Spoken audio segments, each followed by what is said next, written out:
মাত্র একজন শিক্ষক, অথচ তিনি নিয়মিত বিদ্যালয়ে উপস্থিত হন না বলে অভিযোগ।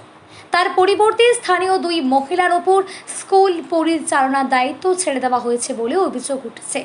এমনই উদ্বেগজনক চিত্র সামনে এসেছে হরিশ্চন্দ্রপুর ১ নম্বর ব্লকের তুলসীহাটা চক্রের পারো জুনিয়র হাই স্কুলে। অভিযোগ উঠেছে বিদ্যালয়ের প্রধান শিক্ষক হিমাদ্রি শেখর মণ্ডলের বিরুদ্ধে। স্থানীয় বাসিন্দাদের অভিযোগ, দীর্ঘদিন ধরে প্রধান শিক্ষক নিয়মিত স্কুলে আসেন না। তিনি অধিকাংশ সময় মালদহে থাকেন এবং মাঝে মধ্যে চাঁচলের ভাড়া বাড়িতে অবস্থান করেন। অসুস্থতার কারণ দেখিয়ে মাসের পর মাস বিদ্যালয়ে অনুপস্থিত থাকেন বলে অভিযোগ। এর ফলে বিদ্যালয়ের শিক্ষা ব্যবস্থা কার্যত ভেঙে পড়েছে। শিক্ষকের অভাবে পড়াশোনা মারাত্মক ব্যাহত হচ্ছে এবং শিক্ষার্থীরা স্বাভাবিক শিক্ষার পরিবেশ থেকে বঞ্চিত হচ্ছে। স্থানীয় সূত্রে জানা গিয়েছে, খাতা কলমে পঞ্চম থেকে অষ্টম শ্রেণী পর্যন্ত 50 থেকে 60 জন ছাত্রছাত্রীর নাম নথিভুক্ত থাকলেও বাস্তবে প্রতিদিন মাত্র 2-3 জন পড়ুয়া স্কুলে আসে। কোনো দিন একজনও উপস্থিত থাকে না। অভিযোগ, মিড ডে মিলও নিয়মিত রান্না হয় না।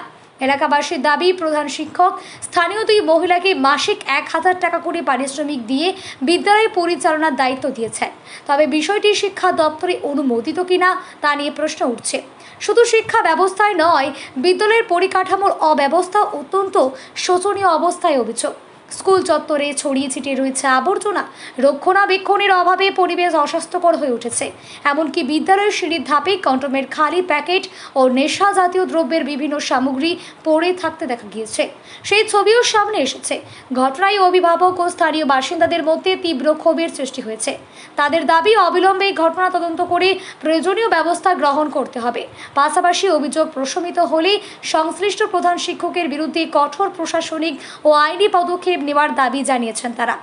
স্থানীয় বাসিন্দা নাসিম আক্তার ও বাদল আলীরা বলেন, ওই শিক্ষকের বিরুদ্ধে একাধিকবার অভিযোগ জানানো হলেও এখনো পর্যন্ত প্রশাসনের তরফে কোনো ব্যবস্থা নেওয়া হয়নি।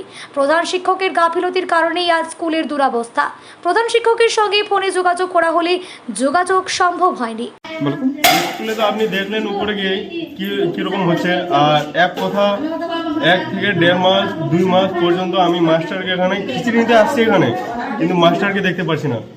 3 থেকে 4 মাস ধরে আমি বাড়িতে আছি, বাইরে থেকে এসে ডেলি এখানে খিচুড়ি নিতে আসছি, একদিনও মাস্টারকে দেখতে পাচ্ছি না। তাহলে স্কুলে পড়াচ্ছে কে? তাহলে স্কুলে তো ওই যারা আসছে ওদেরকে দেখছি, 2-1 বাচ্চা আছে তো ওদিকে রান্না বান্না করছে আর এদিকে খিলে টিলে পাঠিয়ে দিচ্ছে। না, স্কুলে তো মধ্যে মাস্টার একটা, ও মালদাই বাড়ি আসে না। তাহলে স্কুলের বাচ্চাদের পড়াচ্ছে কে তাহলে?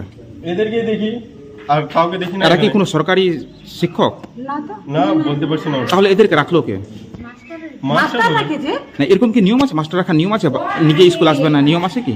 না না না। তো এই যে স্কুলের যে একটা পরিবেশ নষ্ট হচ্ছে, আপনার প্রতিবাদ করেছিলেন, অভিযোগ করেছিলেন? অভিযোগ একটা করেছিলাম, আর আমাদের গ্রামের 2-3টা ছেলেপেলে ছিল, ওরাও করেছিল। এখন আপনারা কি দাবি করছেন স্কুলটাকে নিয়ে? স্কুলটাকে নিয়ে যেরকম চললে পরে আরো ভালো হবে, বাচ্চা কাচ্চা পড়বে, আর না চললে তো কি করা যাবে, বন্ধ করে রাখা হবে।